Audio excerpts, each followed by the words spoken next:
Stop taking money out of people's pockets you don't deserve. And that's what these large health systems do. So for those who don't understand, what is the difference from the cost perspective? Yep. Say an imaging center in Burke, Virginia, that's owned by Yep. radiologists, or a eye surgical center in Burke versus Innova's outpatient services. What is the difference in cost, and why is that not good for the customer? The difference in price is going to be drastic, 10x. So an independent radiology center ought to be able to do an MRI. And this is across the country because we have contracts with people across the country, right? Some 6,000 centers or something.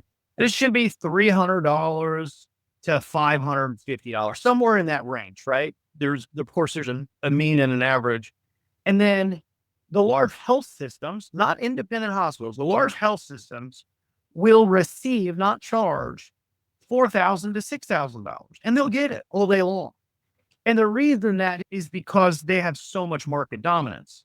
When you look at large carriers, what do they want to do? Do they want to call every Tom, Dick, and Harry? No. What they want to do is they want to call a health system and they want to go, do you meet my network requirements?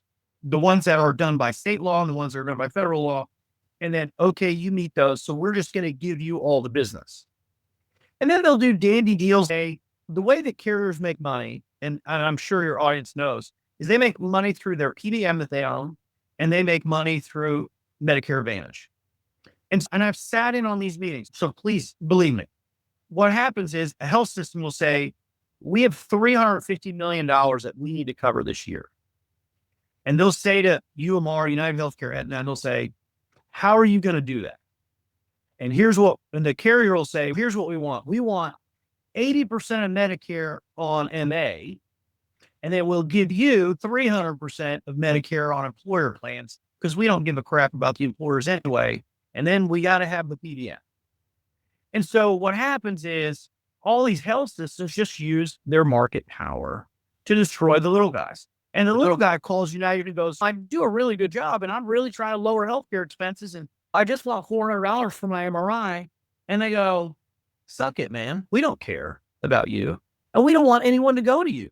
We want premiums to go up. Like health systems want more expensive things. They'll complain about their costs. They're lying. They've never done any cost accounting ever.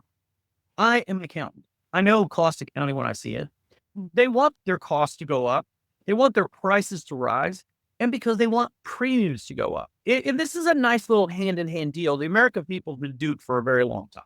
So let's dig deeper into that, because it's the same problem as you find in some poorly run states like New York, where the unions make deals with the government. And for sure. And both sides of the table don't have the interest of the taxpayer. Yeah. And there is really very little health insurance in the U.S. That's right. What United Healthcare is, and we can explore that a little more, is multiple lines of business. But on the what they call insurance, they are a claim processor, and they provide a network of physicians. That's right. And for that, they charge 15%. And so the more the Medicaid of Virginia spends on Medicaid, the more that 15% bucket grows.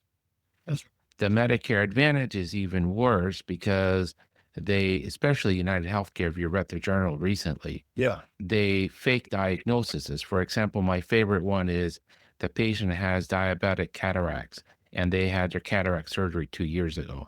And they get an additional payment from Medicare. It's $2,000 per patient. And they pocket that delta into their coffers. And Dr. Bravo, the problem with that isn't one-sided. Yes, am I mad at United? For sure. And a lot of physicians are. But guess who else I'm really mad at? CMS. Who at CMS decided that this was going to be a good deal? Right? When I look at the individual who runs CMS and then look at the attorney, if you could call him that, at HHS, I go, these people made these deals for typical Washington reasons. They want jobs after they leave office. And what a better way to get a job than offer United Healthcare billions of dollars.